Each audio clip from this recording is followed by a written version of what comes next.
గత 5-6 రోజుల నుంచి చూస్తున్న ఈ పరిణామాలు చూస్తుంటే నేను అనుకున్నా, ఎందుకు మాట్లాడాలే, ఊరికే మాట్లాడుతుంటారు కేటీఆర్ గారు, మనం మాట్లాడటం కరెక్ట్ కాదు అని ఒక వారం ముందు అనుకున్నా. కానీ ఈ వారం రోజుల నుంచి కేటీఆర్ గారు మైకి పట్టుకుంటే కాదు, ఆయన మాట్లాడే మాటలు, ఆయన వ్యవహరించే శైలి గురించి నాకు భయం అవుతుంది, బాధ అనిపిస్తుంది ఆయన చూస్తే. ఎట్లా త్వరలో ఒక 2 ఏళ్లలో ప్రభుత్వాన్ని వడగొడతా అంటాడు, త్వరలో ముఖ్యమంత్రి అవుతా కేసీఆర్ గారు అంటాడు. కరెక్టే, చేయండి. రేపు జరగబోయే ఆంధ్రప్రదేశ్లో ఎలక్షన్ జరుగుతున్నాయి, అక్కడ ముఖ్యమంత్రిని చేయండి. లేకపోతే మహారాష్ట్రలో ఎలక్షన్ జరగబోతున్నాయి, అక్కడ ముఖ్యమంత్రిని చేయండి. లేకపోతే రేపు ఎక్కడ పక్క రాష్ట్రాల్లో, కేరళలో భారతీయ రాష్ట్ర సమితి కదా మీ పార్టీ అధ్యక్షులు కేసీఆర్ గారు, భారతదేశంలో ఏ రాష్ట్రం నుంచి అయినా ముఖ్యమంత్రి అవడానికి అర్హత ఉంది, ఆయన కావాలి, మీరు పోరాడాలి, మీరు పార్టీ భారతీయ రాష్ట్ర సమితి భారతదేశ వ్యాప్తంగా బలపడాలని కోరుకుంటున్నా. అట్లాగే 4 ఎమ్మెల్యేలు వచ్చి ముఖ్యమంత్రి గారిని కలిస్తే ఉలిక్కిపడి నిద్రపోకుండా ఆగమాగమైపోయి అసలు ఏదో కొంపలు వినిపోయినట్టు, ఎందుకు సార్ అంతా వాళ్ళని మానసికంగా హింసించి ప్రెస్ మీట్లు పెట్టించి మీరు స్క్రిప్ట్ రాసిచ్చి దాన్ని చదవండి అని చెప్పించారు. వాళ్ళు ఒక 2 లక్షల మందికో 2.5 లక్షల మందికో ఓట్లే ఒక ప్రతినిధిగా ఉన్నప్పుడు వాళ్ళ సమస్యలు ముఖ్యమంత్రి గారిని కలిసి చెప్పుకోవద్దా, ముఖ్యమంత్రి గారిని కలవద్దా? ఇది ప్రజాస్వామ్యం కాదా?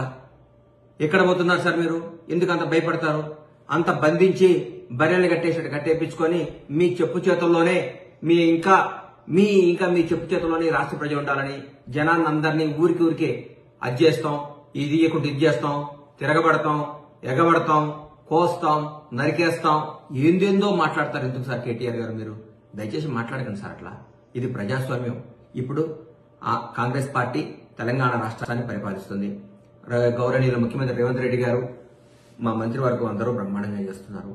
జరుగుతున్న పనులు 45-46 రోజుల్లోనే ఇది కుంపలారిపోయినట్టు రోజు ప్రెస్ మీట్, గూగుల్ పే చేయటం, ప్రెస్ మీట్ పెట్టడం, గూగుల్ పే చేయటం, ప్రెస్ మీట్ పెట్టడం. ఇది కాదు సార్. ఎట్లా ప్రజలకు ఏం చేయాలి? మీరు చేసిన తప్పులేంది? మీరు ఎందుకు ఓడిపోయారు? కొద్ది పర్సెంట్తోనే ఓడిపోయి ఉన్నారు. మీరు గెలిచిన చాలా పెద్ద పర్సెంట్తో గెలిచారా సార్ ఇంతకు ముందు? మీరు ఎప్పుడన్నా? ఫస్ట్ టైం మీకు 62 సీట్లు వచ్చినాయి సార్.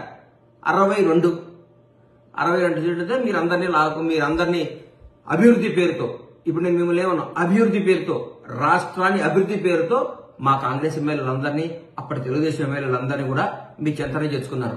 మేమందరూ ప్రతిపక్షాలందరూ అడిగితే ఇది అభివృద్ధి పేరుతో రావాలి, దీన్ని అందరూ ఆమోదించాలి, దీన్ని సమ్మతించాలి అని మీరు మాట్లాడారు.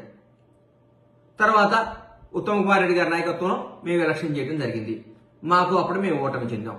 మా ఎమ్మెల్యేలందరినీ కూడా అదే రిపీట్ చేశారు, అభివృద్ధి పేరుతో అభివృద్ధి చేస్తున్నాం, మీ ఎమ్మెల్యేలను తీసుకొస్తున్నాం అని మమ్మల్ని ప్రతిపక్ష హోదా లేకుండా కూడా చేశారు మీరు. అది మీరు గుర్తుపెట్టుకోవాలి సార్.